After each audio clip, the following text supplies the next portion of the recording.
Inside the library, the air was thick with the scent of old paper and dust. It was a smell Clara loved. But as she watched Elias walk through the grand hall, he looked like a virus in a healthy body. He pulled out a tablet, his long, elegant fingers tapping on the screen as he scanned the dimensions of the room. The marble in these pillars is from a quarry that closed 80 years ago, Clara said, following him. You can't replace this. I don't intend to. Elias said without looking up. I intend to crush it and use it for the sun. It's excellent. Aggregate. Clara felt a surge of heat in her chest. She stepped in front of his tablet, blocking his view. You are an artist, Elias? I've seen your work in Dubai and New York. You used to care about the soul of a space. What happened to you? Elias froze for the first time. The mask of indifference slipped. A flicker of something pain, perhaps. Or a memory darkened his eyes. He lowered the tablet. Soul doesn't pay the bills, Miss Vance? And it doesn't keep buildings from falling down. Now, if you'll excuse me, I have to measure the mezzanine. He walked toward the spiral staircase. Clara didn't give up. She followed him up the creaking iron steps. At the top, the library opened into a beautiful, circular reading room with a glass dome because of the storm.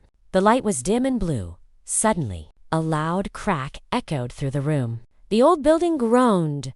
Above them, one of the heavy wooden rafters, weakened by years of water damage and the current wind, began to give way. Elias, look out. Clara didn't think. They tumbled together onto the dusty rug just as a massive piece of timber crashed onto the spot where Elias had been standing a second before. Dust exploded into the air. Silence followed, broken only by the sound of heavy breathing. Clara was pinned beneath him. Her hands were pressed against his chest, and she could feel the frantic thud of his heart. So, he wasn't made of stone after all. Elias looked down at her. His face was inches from hers. The glacial eyes were now wide, dark, and filled with a sudden, searing intensity.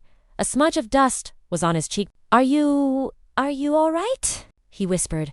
The coldness was gone. I think so, Clara breathed. Neither of them moved. The air between them changed.